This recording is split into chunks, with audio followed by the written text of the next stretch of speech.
मंत्रालय के committee room में मेरे साथ उपस्थित श्रीमान मानिक शाह जी, मुख्यमंत्री त्रिपुरा, श्री विप्लव देव जी, पूर्व मुख्यमंत्री त्रिपुरा, त्रिपुरा मोर्चा के स्थापक अध्यक्ष प्रद्युत जी, विपक्ष के नेता अनिमेश जी, त्रिपुरा से आए हुए मंत्रीगण और संगठन के सभी पदाधिकारीगण, विधायक,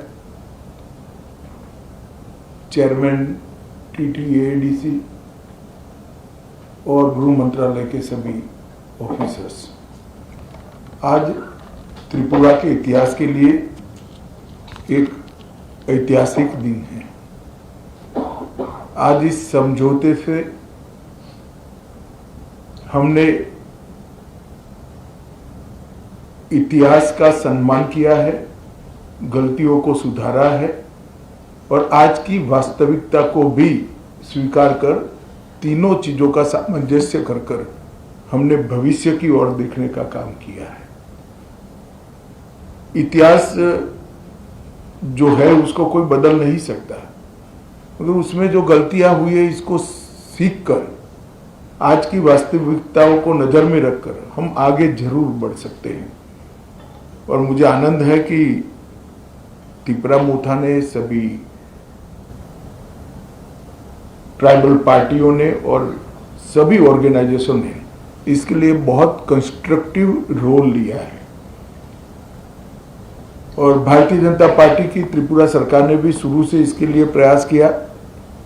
विप्लव जी उपस्थित है, मानिक शाह जी यहाँ उपस्थित है। मानिक शाह जी ने भी बड़े इंटरेस्ट से बारीकियों में इसको स्टडी कर अंजाम तक पहुंचाने में बड़ी अच्छी भूमिका अदा की है। मुझे विश्वास है कि मोदी जी जो विकसित भारत का स्वप्न लेकर चले हैं, वो स्वप्न में त्रिपुरा भी अपने योगदान के लिए भी कटिबद्ध होगा और अपने हिस्से के लिए भी कटिबद्ध होगा। जब विकसित भारत बनेगा उस वक्त त्रिपुरा भी विकसित त्रिपुरा के रूप में आगे पर स्वप्नों के साथ आगे बढ़ेगा। प्रधानमंत्री जी के नेतृत्व में गृह मंत्रालय ने उग्रवाद मुक्त, हिंसा मुक्त और विवाद मुक्त नॉर्थ ईस्ट की कल्पना को साकार करने का प्रयास किया है। हमने ढेर सारे संगठनों से बात की, सरेंडर्स भी बहुत हुए। करीब करीब 10,000 लोग हथियार छोड़कर मेन स्ट्रीम में आए हैं और इसी के कारण आज नॉर्थ ईस्ट में विकास का एक माहौल बना है। ब्रू रियांग का समझौता हो या सीमाओं का समझौता हो, शुरुआत उसकी त्रिपुरा से ही हुई थी और ये टर्म में अब क्योंकि हम चुनाव में जा रहे हैं, अंतिम समझौता भी त्रिपुरा का हो रहा है।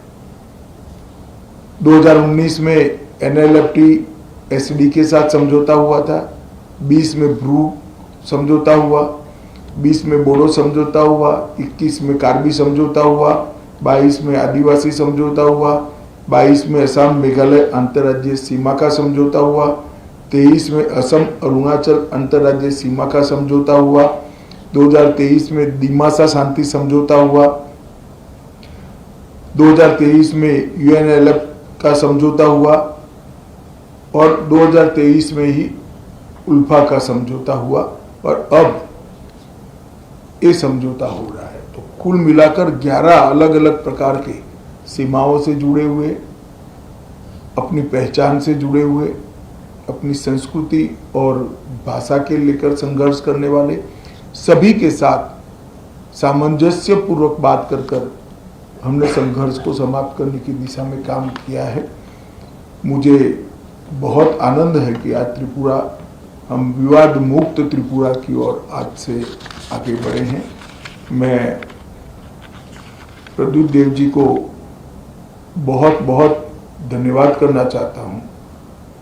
भारत का इतिहास है, जब विभाजन की विभीषिका पूरा देश झेल रहा था, तब बांग्लादेश के सभी हिंदू परिवारों को शरण देने का काम आपके दादा ने किया था।